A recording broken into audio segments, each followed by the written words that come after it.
Welcome, ladies and gentlemen. Thank you so much for your great support always. I'm so grateful for your continued support to this channel. Thank you so much, ladies and gentlemen. Now, a close ally of William Samoei Ruto, a member of parliament from Belgut constituency, Nelson Koech, is now alleging that no one is going to give William Ruto a competition 2027. It is going to be automatically William Samoei Ruto who is going to win. No one is going to defeat William Samoei Ruto. Manufacture. I am telling you here on this TV that William Ruto has no competitor in the next general election save for his own manifesto. No competitor. I can tell you that. That's already rigging. I am telling you, it's not rigging because I do not see anyone that's a language. an agenda that can sell. Who is going to compete? Is it going to be Kalonzo? Is it going to be Rigiji? Is it going to be... Who is going to run? First of all... When is the election? 2027. When is the campaign season? It should start 2026, end of 2026 in Kenya. No. Yeah. It starts in May 2027. Okay, but I can tell you... So why all these mobilization events we've been seeing across different parts of the country? There is no mobilization. Oh, you haven't seen them? No. Did you hear the president say that how tutawashinda masubuhi na mapema? It is true. Isn't that about the election of No. The president was in Western Kenya for in fact he's going to Northeastern this week. He was in Western Kenya. He's just rolling out his development agenda. There is absolutely no politics. Our friends are already panicking. There is let me tell you, Sam, and I tell you these things many times. No one in the team that I see now, unless there is someone new who is going to come, no one can beat William Samoei Ruto. I can tell you, because you have a group of people. Another one is a horrible tribalist. The other one has no agenda. He has nothing written on his face. In the entire time he was in government of more than 30 years, not a single thing can you say that he ever initiated. Zero. The other one was, all these abductions that happened, Rivayala killings. And I don't want to say names because I do not want to have them to give them the platform to enjoy them being debated on national TV because they are not there yet. So I'm telling you, the only other formidable person will have been Raila Amolo Odinga. These other ones, and who tells he won't run? We will make mincemeat of all these ones. Some, if you allow me. No. That point that you said that one of them was involved in Rivayala or was in charge during Rivayala. You know the people who stole from Ruaraka. You know the Ruaraka land scandal. Let's talk about Rivayala. Yes. So what should happen to such officials? People should be taken to court. Those are not my words. These are words of Belgut Member of Parliament, a close ally of William Ruto, Nelson Koech. Ladies and gentlemen, before we continue, as you always do, ensure you like the video. When you like the video, you automatically support the work that I'm doing in this channel, because sometimes you watch and you forget liking the video. So this is just a reminder. Please, as you watch, consider liking the video. Thank you so much for that like. Now, again, he is alleging that Justin Muturi is just going to be fired in 1 or 2 weeks time.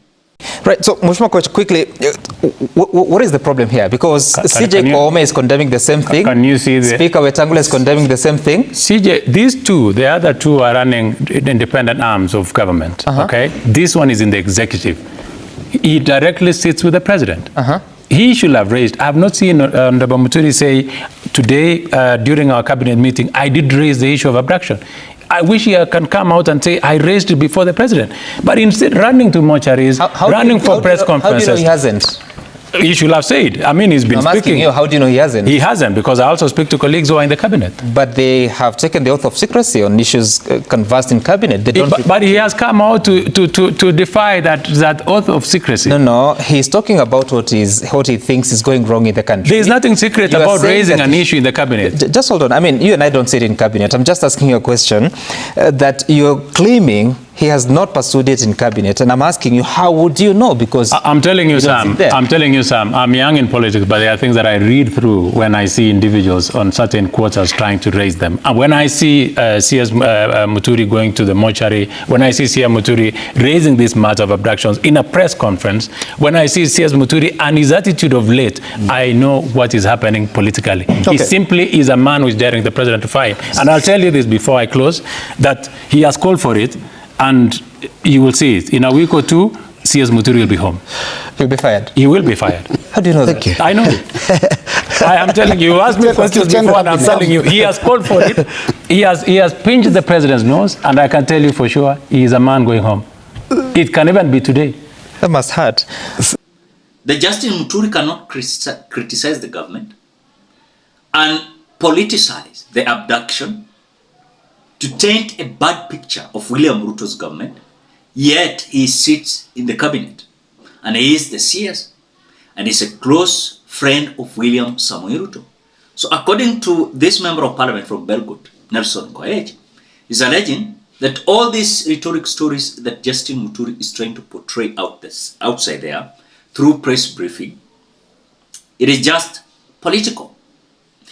Now, again on the same note, the member of parliament is claiming that Kenyans are sabotaging the so-called William Ruto's SHA. Sometimes I find that this thing is being sabotaged, not from those within and those outside. Oh, you think so? I think so. Sabotage. It is being sabotaged. But you know, Mheshimiwa, before I cross over to Mheshimiwa Mureu, Social Health Authority probably has only one staff member, the acting DG. No, but the rest of the members are supposed to transition. The rest of the National Hospital Insurance Fund staff were to transition to SHA. How are they to transition? There was a system that had been, they were not going to be fired. No, Social Health Authority, according to the law, correct me if I'm wrong, because you passed it, was supposed to recruit, and they were to give priority a chance to those members of the NHF, those who are qualified and who will pass the interviews. Absolutely. That has not happened, has it? It has not happened, but we still have the same system. We still have the same people who are in national Don't you think that's part of the hospital insurance. Because we are in which month? The rollout started in October. So you have October, November, December, January, 4 months, 5 months in. This is the 5th month. But still, the staff questions have not been resolved. But what is the difficulty, Sam, in saying that these are the challenges that we have, and can we hasten the process of onboarding staff so that we can be helped? Because in their communication, it didn't come across as that was a challenge. Okay. The social health coverage, they are sabotaging, and this is politically.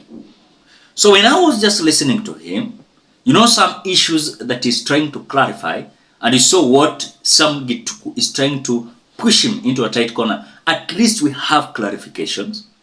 You can understand that the member of parliament is so robust how he's defending William Ruto's policy. And that is what these close allies of William Ruto, they usually do. Even if they don't understand something, they will clarify it as if they do understand it. But in real sense, they don't understand it at all. So when I was just summarizing what this member of parliament is saying, is that in terms of whoever is likely to give William Ruto competition, which it is not there, then he's talking about Justin Muturi being fired. Then the issue of Kenyans sabotaging the the SHA, the Social Health Authority, social health coverage, So when you summarize this, you can see that they are so determined to ensure that whatever it takes, they must support and defend the William Ruto's government. And that is what the government of the day should do, and their close allies. But again, it will depend on how the opposition, people like Kalonzo, Fred Matiang'i, whom this member of parliament are saying that cannot give William Ruto a competition, they will portray themselves before the public. Because again, this politics is about the marshal. How are you going to manage to of course, mobilize Kenyans? Is there something that these Kenyans can believe on what you're going to tell them? Do you have a narrative? Do you have ideologies? Do you have agendas and policies? That is it. Because remember, what it takes for anyone who will come out to compete with William Ruto in this race must understand how he's going to have stories, narratives, agendas to to destroy William Samoei Ruto on the ground. So when I was just summarizing this, then they are overconfident that no one is going to defeat William Ruto, that William Ruto is going to win this early in the morning. They're going to win this. No matter it takes, they're going to win this. Ladies and gentlemen, what do you think? Drop your opinion at the comment section below. Otherwise, thank you so much because of your great support. Please consider subscribing, liking, commenting, and sharing this video. Bye bye till we meet in another video.